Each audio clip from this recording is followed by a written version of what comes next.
Damp fog chokes the Black Ridge Valley, where the cold is an unyielding constant.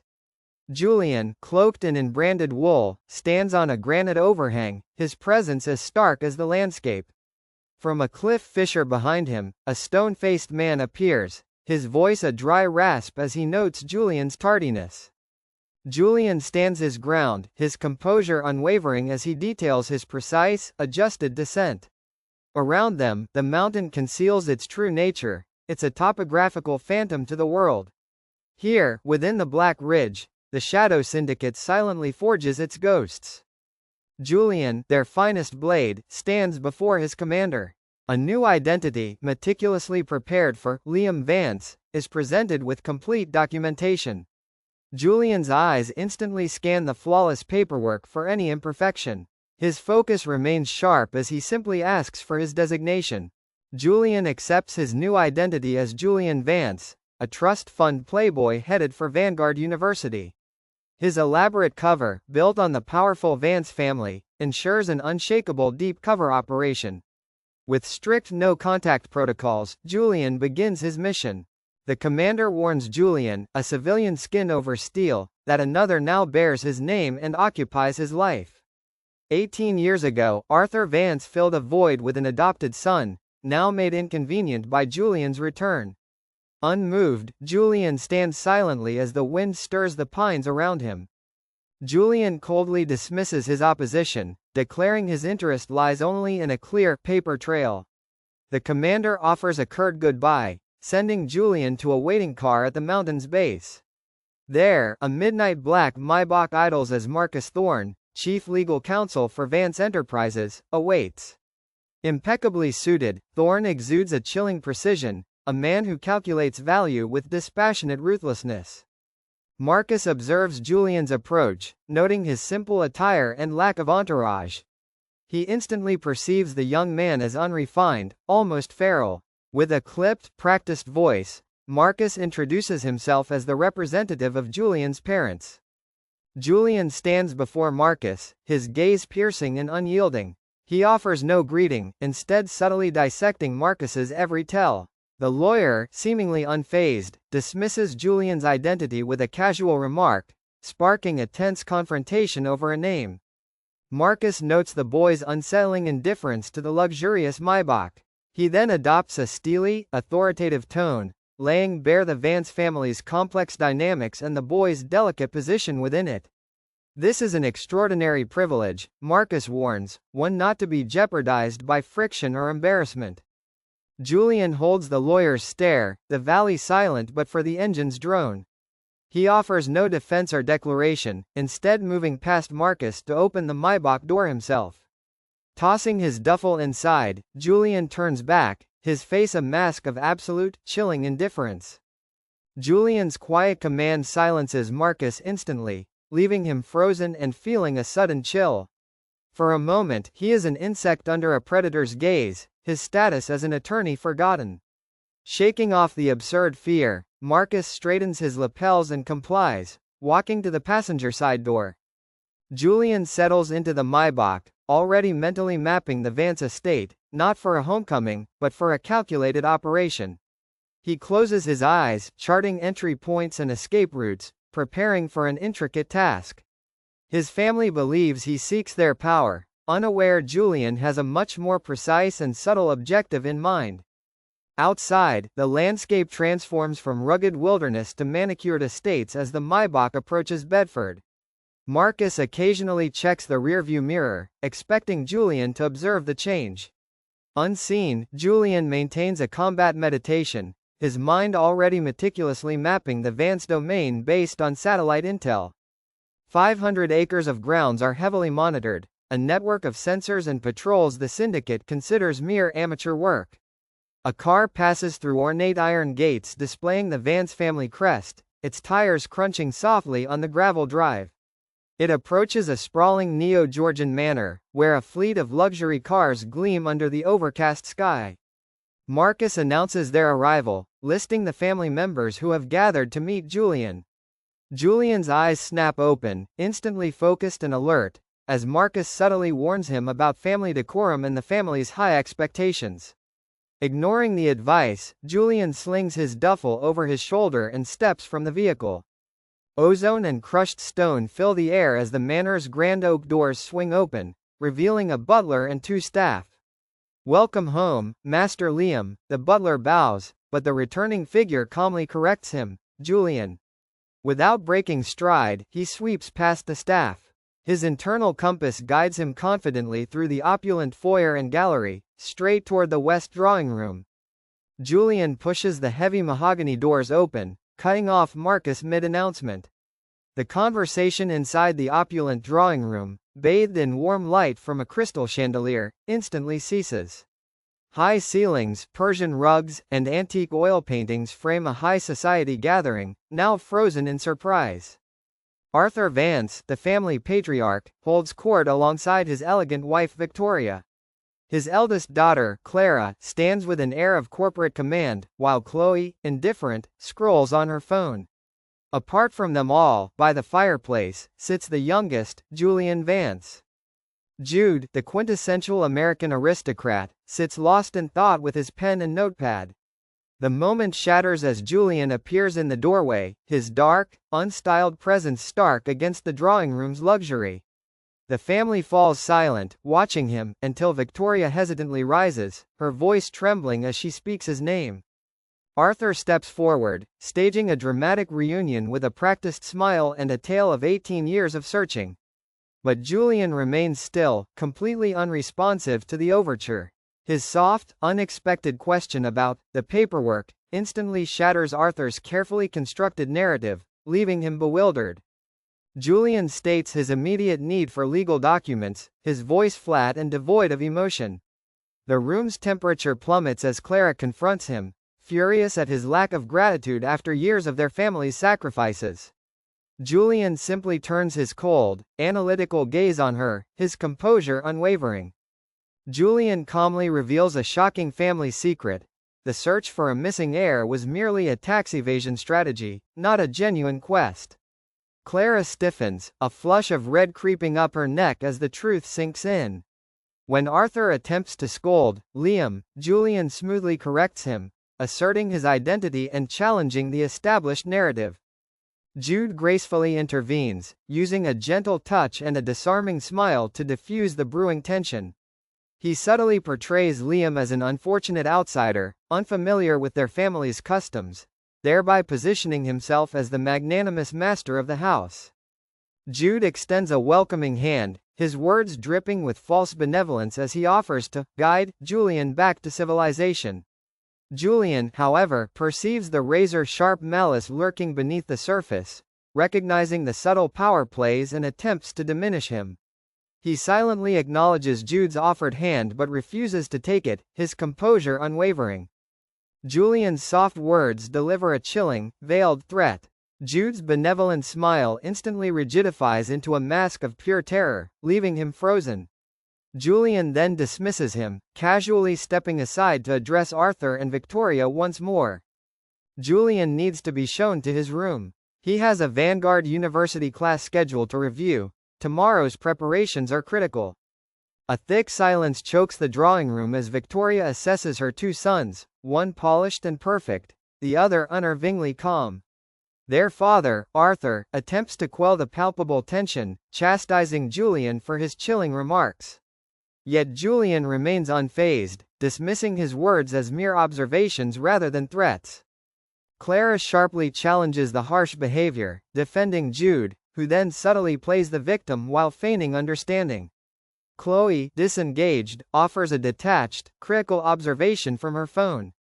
Julian, however, ignores their varied reactions, his unwavering gaze fixed on Arthur as he issues a stark command. Arthur tries to reassert his authority, but Julian swiftly dictates his own terms before abruptly departing. A visibly rattled Marcus Thorne then steps in, silently leading Julian away from the lingering tension. Behind him, hushed whispers begin to construct a familiar narrative about the ungrateful wild child. Julian dismisses their judgment, surveying the lavish guest suite, a stark contrast to his past. Once Marcus departs, Julian's silent, mechanical movements sweep the entire room in under 2 minutes. Julian quickly uncovers 3 commercial bugging devices hidden throughout the room, noting their cheap quality and recent installation as Jude's work. Rather than destroy them and alert the watcher, he produces a small metallic cylinder from his duffel. Twisting its base, the device emits a sub-audible white noise frequency, effectively jamming the microphones while feeding a pre-recorded loop of ambient sound back to the unseen listener. Julian secures his perimeter, then sits on the bed, removing his coat to reveal scarred wrists. He pulls out a hardened, untrackable satellite phone and dials a number. The phone rings once, and a dry voice immediately commands, "Report." Julian reports from within the perimeter, confirming the target asset's legal identity will soon be finalized. He notes the family's predicted hostility, identifying an adopted boy as a minor impediment who has already bugged their suite. The question then arises if cleanup is required. Julian dismisses a perceived threat, vowing to secure identity documents and maintain his cover at Vanguard. He receives a stern reminder: the Vance family is his shield, not a target, and violence is only for when his cover is directly compromised. Julian confirms understanding, then efficiently dismantles his communication device. He bypasses the plush bed, instead unrolling a thin mat on the floor, positioned for a clear view of all entries. Within moments, his breathing deepens into a rhythmic sleep.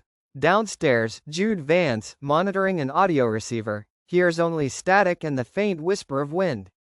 Frustration mounts as he rips off his headphones, slamming them onto the mahogany desk.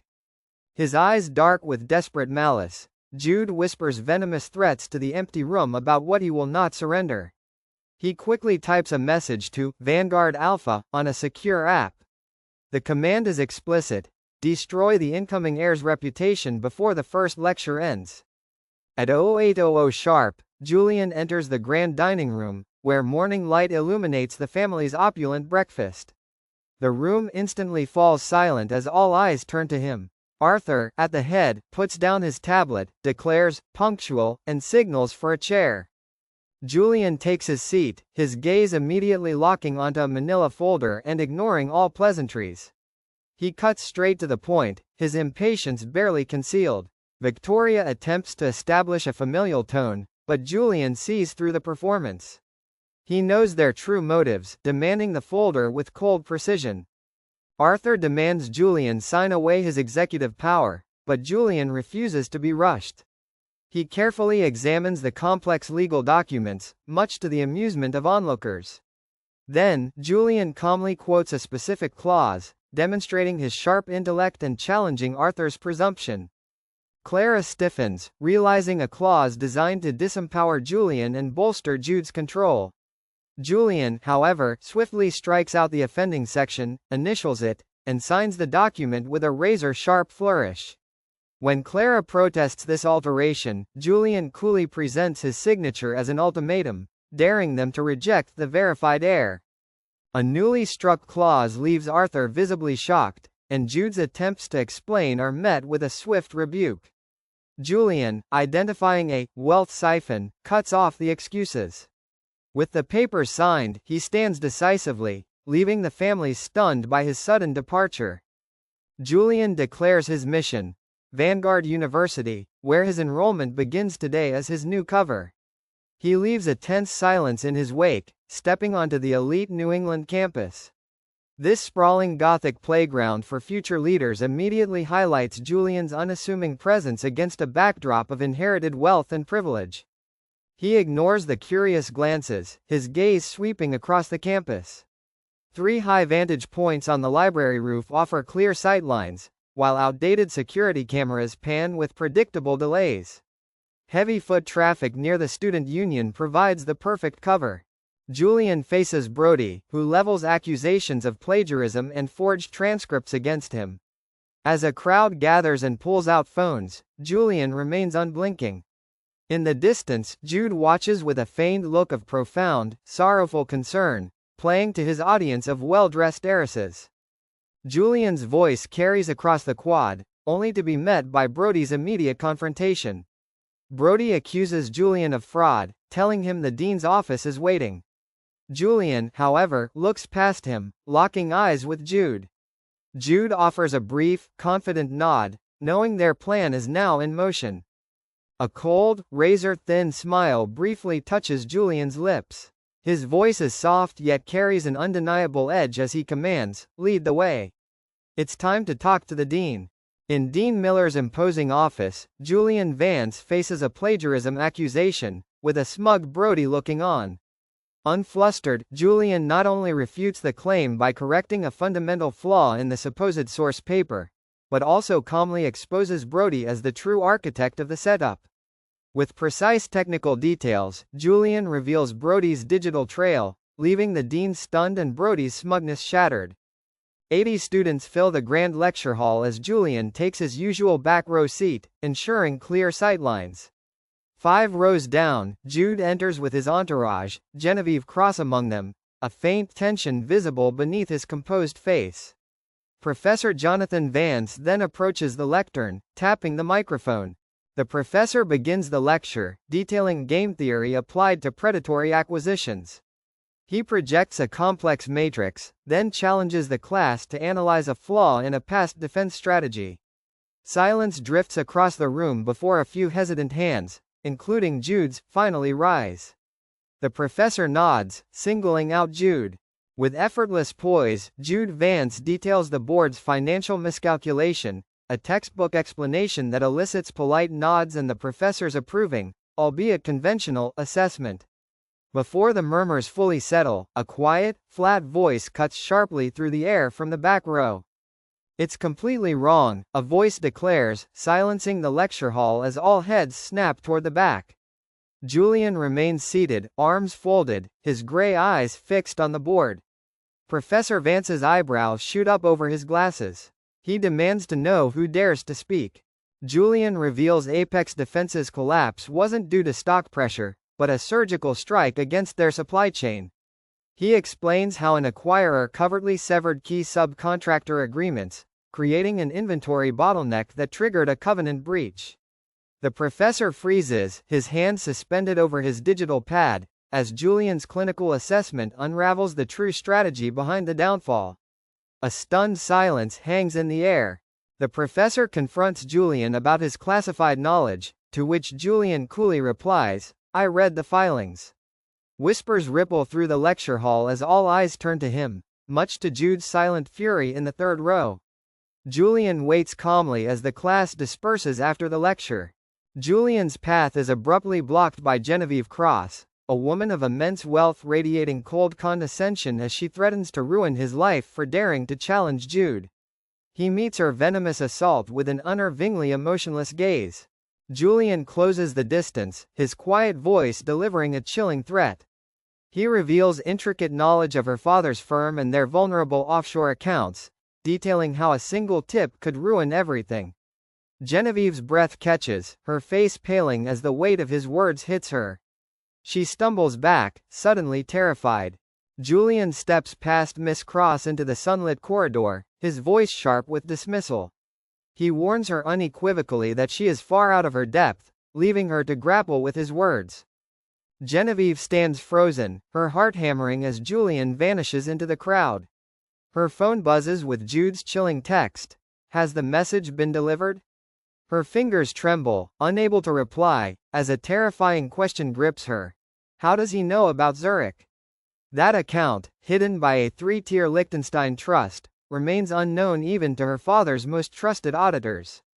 In the East Wing's private study, Clara meticulously reviews security logs while Jude paces, agitated. An unexpected heir, Julian, has exposed a critical flaw, jeopardizing Brody's future and their own standing.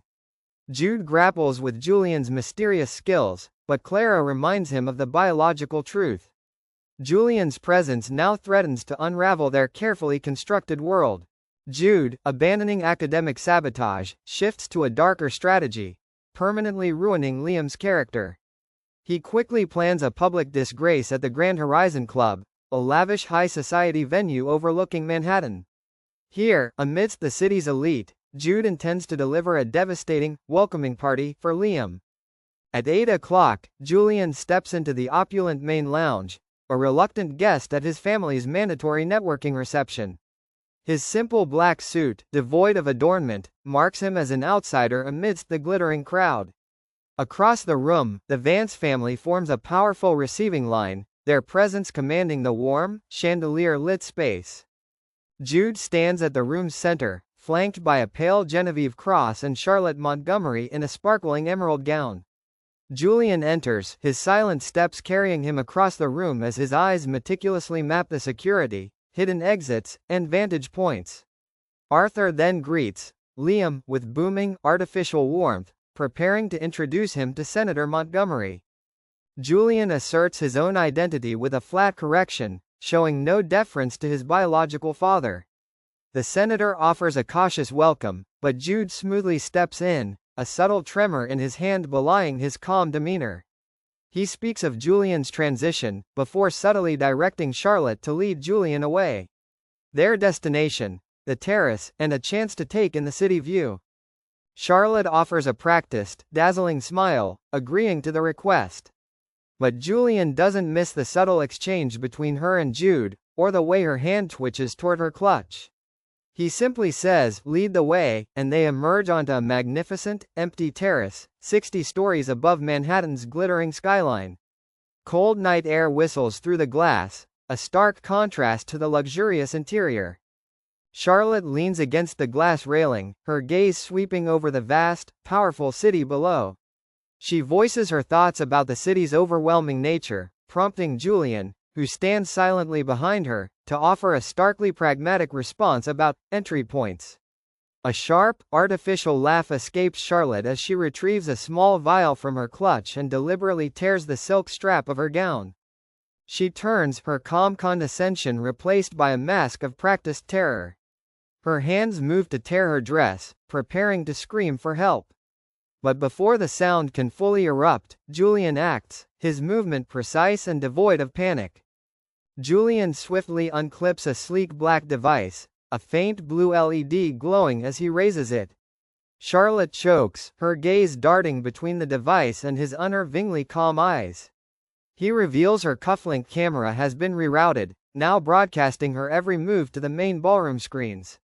Frozen and shocked, Charlotte drops a vial, which shatters silently on the marble.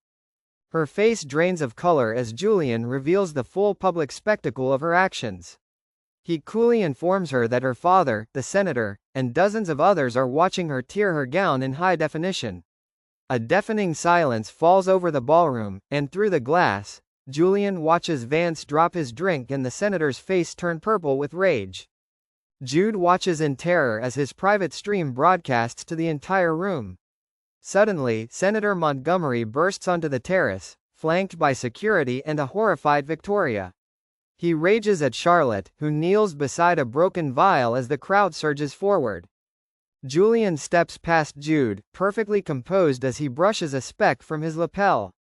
His gaze holds a calm, absolute superiority, delivering a silent but potent message. Then, a soft murmur warns Jude that he is playing with fire, unaware of who truly controls the game. A suffocating silence descends upon the Grand Horizon Club as every eye fixes on the massive screen, which plays a high-definition loop of Charlotte meticulously tearing her own dress. Her deception is laid bare for all to see, while Senator Montgomery drags his hysterical daughter, ignored by the stunned crowd.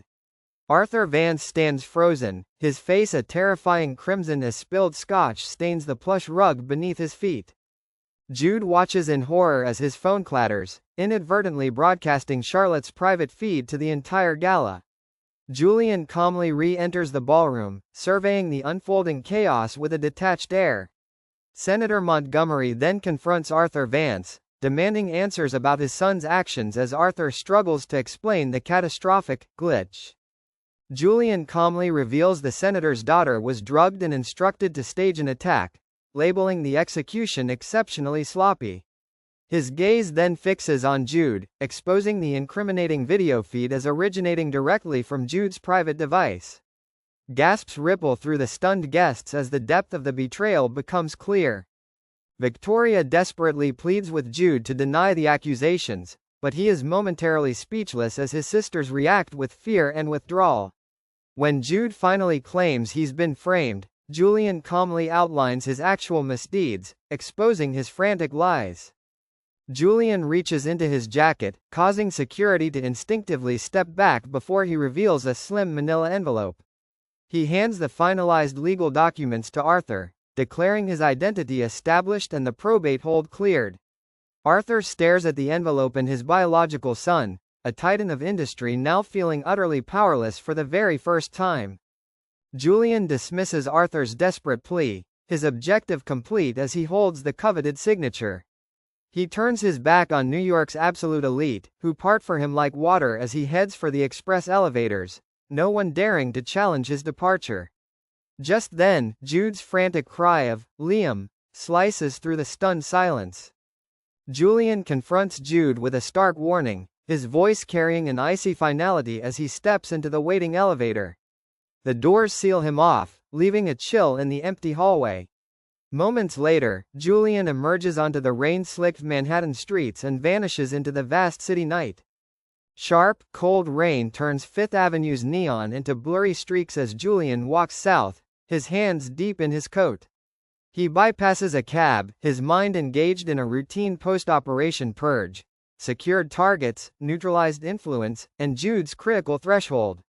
A soft, mechanical click in his ear signals his secondary earbud has auto-paired with a secure transmitter.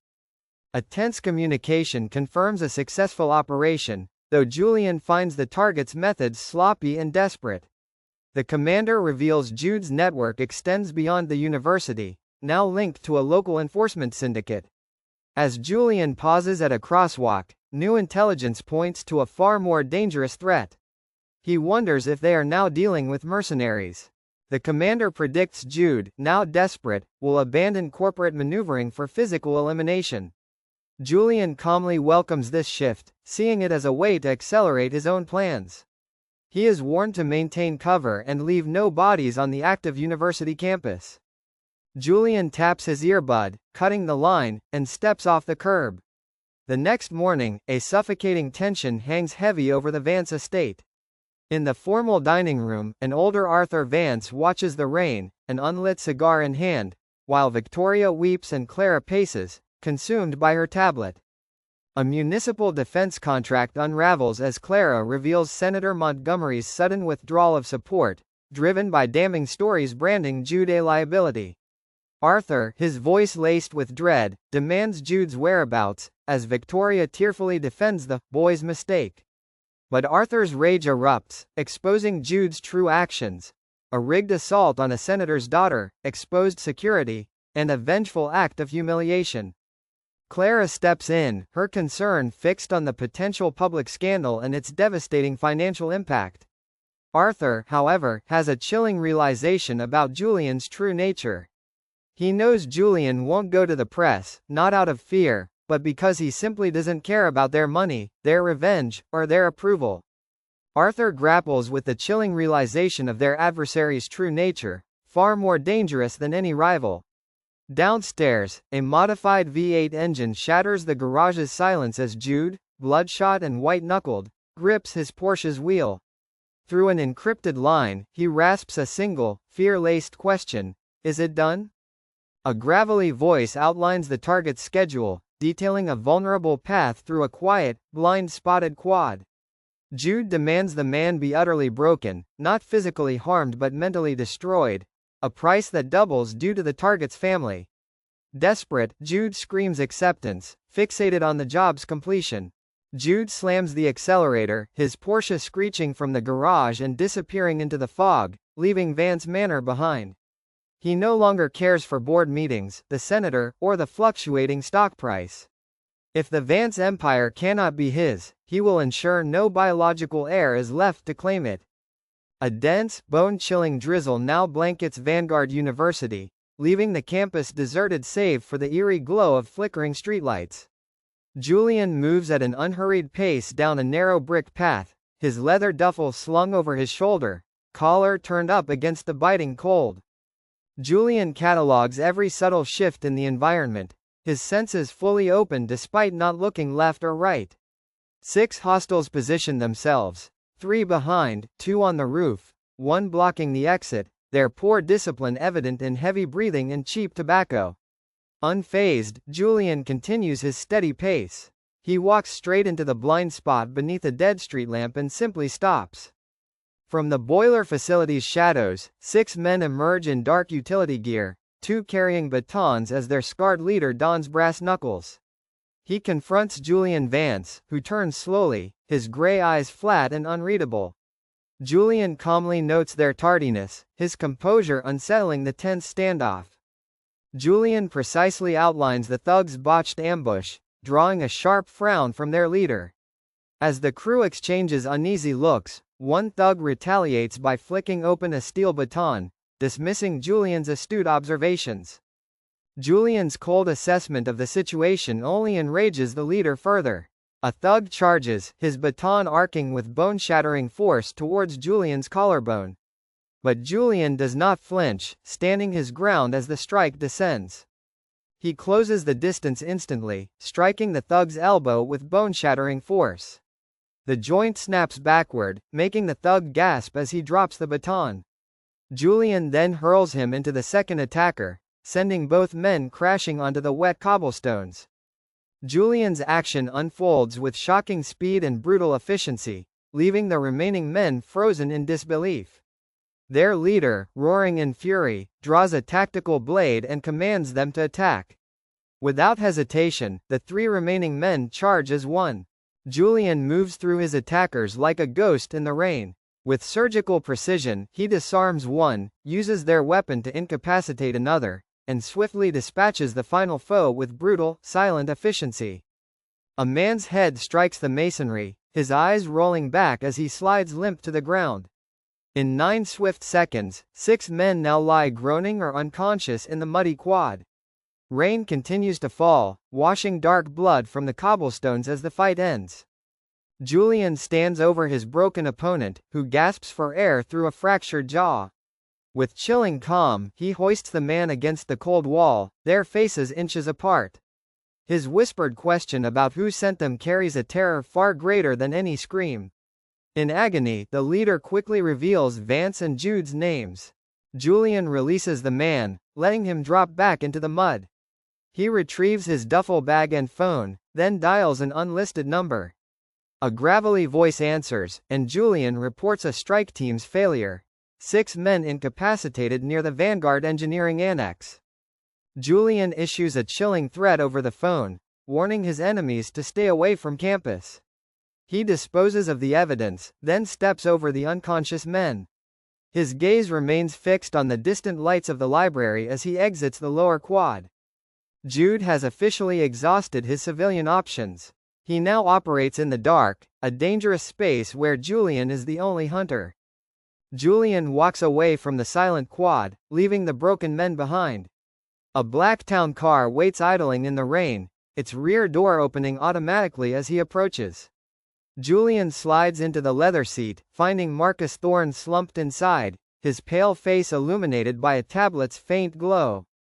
Marcus observes Julian, impeccably calm and unmarked, a stark contrast to the neutralized enforcers just outside. A cold sweat confirms his dawning realization. Julian anticipated the ambush, effortlessly outmaneuvering his predictable foe. Julian, unruffled, merely dismisses his adversary's limited tactical awareness. Marcus nervously produces an encrypted hard drive, claiming it holds proof of Jude's recent $2 million embezzlement from Vance Enterprises. He insists Arthur sent him, desperate to expose his brother's erratic behavior and connections to the Red Hook syndicate. However, Julian sees through the facade, his cold gaze indicating he understands Arthur's true motive: to protect his own reputation. Marcus desperately warns Julian of Arthur's impending ruin and Jude's escalating threats, but Julian remains detached. He dismisses all concerns about legacy or chairmanship, reiterating his own singular focus. With a final, silent gesture, Julian pockets an encrypted hard drive, his priorities clearly elsewhere. Julian's voice drops, a chilling promise of retribution for Jude's actions. Defeated, Marcus signals the driver, and the Maybach slips into the rainy night. It leaves behind the quiet ruin of Jude's first desperate strike, and the ominous weight of Julian's words. The Maybach glides to a stop near Vanguard's west dormitories. Julian steps out into the steady rain, leaving Marcus Thorne paralyzed in the luxury interior. Julian bypasses his dorm, taking a shadowed path towards the campus utility grid. His satellite earpiece emits a low, sub-audible chime, signaling a high-priority transmission from the mountain. He taps the housing behind his ear, ready to respond. Julian's call sends shockwaves, causing the Red Hook boss to liquidate assets and abandon Jude Vance. The boss understands the deadly consequences of tangling with Lazarus operatives. Now, Jude Vance's world crumbles as he withdraws his last fortune, his options dwindling to nothing. A third-party broker in Queens is commissioning a professional hit team through the black market Obsidian Group, intending to strike Vanguard's alumni gala tomorrow evening. Julian observes the university campus, meticulously assessing the venue's vulnerabilities. The commander questions the recklessness of the plan, considering if the syndicate must intervene before the hit unfolds. Julian rejects a direct hit on Jude, fearing it will expose his civilian identity. Instead, he plans to dismantle Jude's hired hit squad at a gala, framing Jude with an active assassination contract. The commander gives a stern warning: no civilian casualties, or Julian's clean identity is void. Julian cuts the transmission, immediately hacking into the university's master controls. Across campus, lights flicker and electronic locks engage, falling under his quiet command. He pockets the device, turning his gaze toward the night sky. Jude yearns for a tragedy, a dramatic finale for his story. But Julian plans a different kind of ending, a meticulous execution. He will dismantle Jude's arrogance, his unbridled ambition, and every piece of the stolen life Jude has so carefully built. The Vanguard Alumni Gala is in full swing, a scene of opulence and power in the university's Grand Hall. Arthur Vance, immaculately dressed, struggles to hide his unease while Victoria clutches her glass, her gaze fixed on the entrance. Her hushed plea to Clara confirms their deepest fear. Jude is missing, his last known location unsettlingly close to the borough line. Clara maintains a brilliant smile, yet her hushed words to Arthur reveal a panic over Jude's absence and impending scandal. Across the room, Julian stands apart, his plain suit a stark contrast to the formal attire. He ignores the glittering guests, instead meticulously mapping security patterns and potential sightlines. Julian knows Jude is here, or more accurately, Jude's highly trained operatives. An hour ago, his satellite terminal intercepted a military-grade radio ping, confirming the Obsidian Group's arrival. He quickly identifies 4 operatives, 2 disguised as catering staff, 1 in the lighting booth, and another mobile unit outside, their concealed gear invisible to civilian security. The heavy oak doors swing open, and Jude Vance steps into the lobby. A sudden hush falls, replaced by a sharp ripple of whispering tension among the high society guests. Haggard and disheveled, his golden boy facade is gone, revealing a man who has clearly lost everything.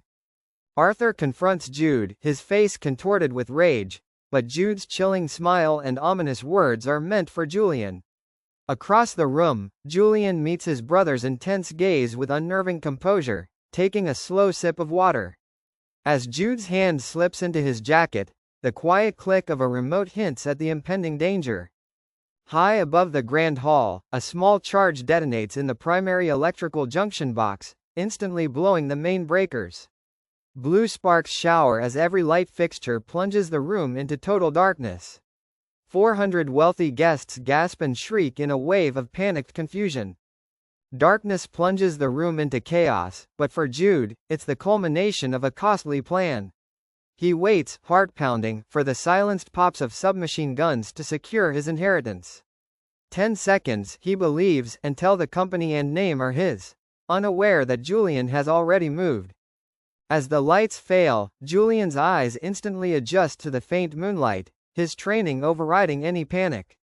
He moves like a shadow, while on the mezzanine, an operative raises a silenced pistol toward his former position. Before he can fire, Julian's hand clamps down, twisting the weapon and striking a vital nerve with terrifying precision. Julian silently neutralizes the first operative, catching his body and disarming him in one fluid motion. Below, a second operative reaches for his radio, unaware as Julian drops silently from the mezzanine above. A sharp palm strike and sweeping leg takedown incapacitate the man, driving his head into the carpet.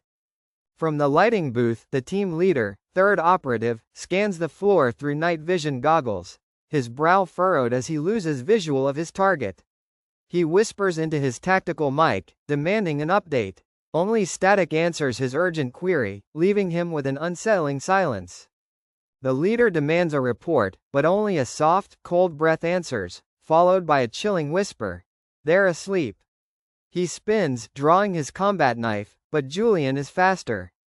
Julian catches his arm, drives him backward into the breaker panel, and slams his hand against the emergency override lever.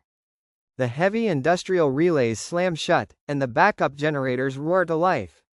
Floodlights explode across the grand hall, drenching the room in blinding white. Guests blink through the sudden glare, gasping as the room comes back into focus. Jude stands frozen at the hall's center, his eyes scanning wildly for Julian's bloodied corpse on the marble floor. But the room is pristine, and Julian himself stands on the upper mezzanine, perfectly unharmed, without a scratch on his suit. Julian stands over 3 bound Obsidian Group operatives, their weapons neatly stacked beside them.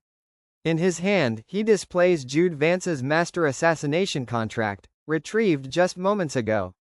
A horrified scream from Victoria shatters the grand hall's silence, as Arthur Vance's face pales, recognizing the high-grade tactical gear. Julian descends the grand marble staircase, his footsteps echoing as he stops near Jude. He drops a leather-bound folder at Arthur Vance's feet, softly stating the chilling details of a $300,000 contract to execute a biological heir. Jude backs away, eyes wide with terror, glancing between the men on the balcony and Julian. Jude's frantic cries for help echo through the hall as 2 heavy doors burst open. Federal agents flood the room, moving past the family to pin Julian Vance against a pillar. The lead agent draws his weapon, announcing Vance's arrest for federal wire fraud, attempted murder, and conspiracy to commit terrorism. Steel handcuffs snap shut, silencing his pleas. Federal agents drag Jude away, his desperate pleas ignored by Clara and Chloe, who turn from his anguish. Arthur Vance, frozen, fixates on the contract confirming his adopted son's ruin and the 50-year legacy now shattered. As Jude's screams fade down the corridor, Arthur slowly raises his head, facing the profound devastation. Arthur stares at Julian, his true son, who stands calm and unbothered amidst the family's shattered legacy. Trembling, Arthur desperately pleads for Julian's help, offering him control of the company and reminding him of his heritage. Julian, however, simply observes the tear-streaked faces of his distraught family, their corporate armor now crumbled. Julian places a small, white envelope on the marble table. Inside are official identity papers and a signed waiver, relinquishing his claim to the vast Vance family fortune. He speaks with an unnerving calm, his purpose seemingly fulfilled. His mother, Victoria, cries out in desperation, attempting to bridge the chasm between them. Julian's gaze, vast and cold, delivers a crushing truth before he turns his back on the grand hall. He ignores the flashing lights and shouting reporters, walking directly into the New England rain. Pulling his coat tight, he shoulders his duffel, a solitary figure moving on. A low ping confirms Julian's new identity, his cover as Julian Vance now unassailable with federal records sealed. He walks past Vanguard University, leaving his old life and its ruined empire behind him. With his past shed, Julian now awaits new orders. Julian doesn't hesitate, his gaze fixed on the long, dark road stretching to the horizon. A quiet, absolute peace now settles upon his face. The dark SUV barely pauses as Julian steps inside, the door closing with an airtight click. It speeds away, leaving the campus lights behind, while a hardened terminal flashes with urgent data. Jude Vance's arrest reports, stock suspensions, and a press blackout scroll across the screen, as Julian sheds his jacket, his black turtleneck pristine. Julian taps his satellite transceiver, receiving confirmation of his cleared identity. The commander then reveals the Vance family trust is set for liquidation due to fraud, signaling the end of their once powerful influence. Julian dismisses a minor detail, his gaze fixed on the asphalt as he prepares for his European posting. He fastens his mechanical watch, its precise second hand ticking forward. His objective is clear: remain invisible, blending into Vanguard until his mission activates. Julian watches New York's glittering skyline fade into the cold fog, certain his family will no longer pursue him. He closes his eyes, his breathing settling into a meditative rhythm. The black car then melts silently into the dark highway, carrying him away. 3 months later, early winter frost silences the Black Ridge Valley, leaving its mountain peaks windswept and still. Far below, in a lecture hall at Vanguard University, a guest speaker discusses early 20th century geopolitical intelligence networks. In the very back row, beneath a tall arched window, sits Julian. Julian is just another quiet student, blending seamlessly into his classes, known only for his focus and consistent grades. He keeps to himself, never volunteering answers, his presence as unremarkable as his plain charcoal sweater. No one connects this reserved young man to the fallen Vance dynasty. Their scandalous name is now a closed ledger, its public memory faded. The lecture concludes, and Julian steps into the crisp afternoon air. His watch vibrates silently, displaying an encrypted message: a mission in Geneva, departing at 2200 hours. Without a pause, he merges into the stream of students, a ghost hidden perfectly in plain sight. A gray sedan cuts through the mist into a private hangar at Newburgh, where a Gulfstream idles nearby. Julian exits with his single duffel, meeting Marcus Thorne by the airstairs. Thorne, looking tired and noticeably thinner in a heavy coat, greets him with a raspy voice, maintaining a respectful distance. Julian is met by Thorne, an unexpected arrival who braved security for a final obligation. Thorne produces a sleek black card, the key to Victoria's Secret. Despite the Vance bankruptcy, a hidden offshore reserve remains, exclusively for her biological heir. Julian gazes at the black card, an offer of $4 million and a lifetime of absence laid bare before him. Thorne explains it's his mother's atonement, a fortune free of ties. Julian's gray eyes shift from the card to Thorne's face, the silence heavy as he processes the gesture. With a quiet resolve, he refuses the money, directing it instead to Clara. Thorne offers Julian money intended for Clara, whose accounts are frozen, but Julian calmly refuses it, stating he never needed anything from them. Thorne is struck by Julian's surprising lack of anger or bitterness. Julian explains his complete detachment, having expected nothing from his past, and finding his identity through that distance. Julian ascends the air stairs, never looking back at the attorney. From the aircraft doorway, he surveys the Hudson Valley, a grand empire that tried to break him. He walks away untouched, having exposed its rot, and steps inside. The heavy door seals shut with a pneumatic hiss. 5 minutes later, the Gulfstream banks smoothly into dark clouds over the Atlantic, climbing toward 40,000 feet. It carries Lazarus-One into the cold, silent world, the place where he truly belongs.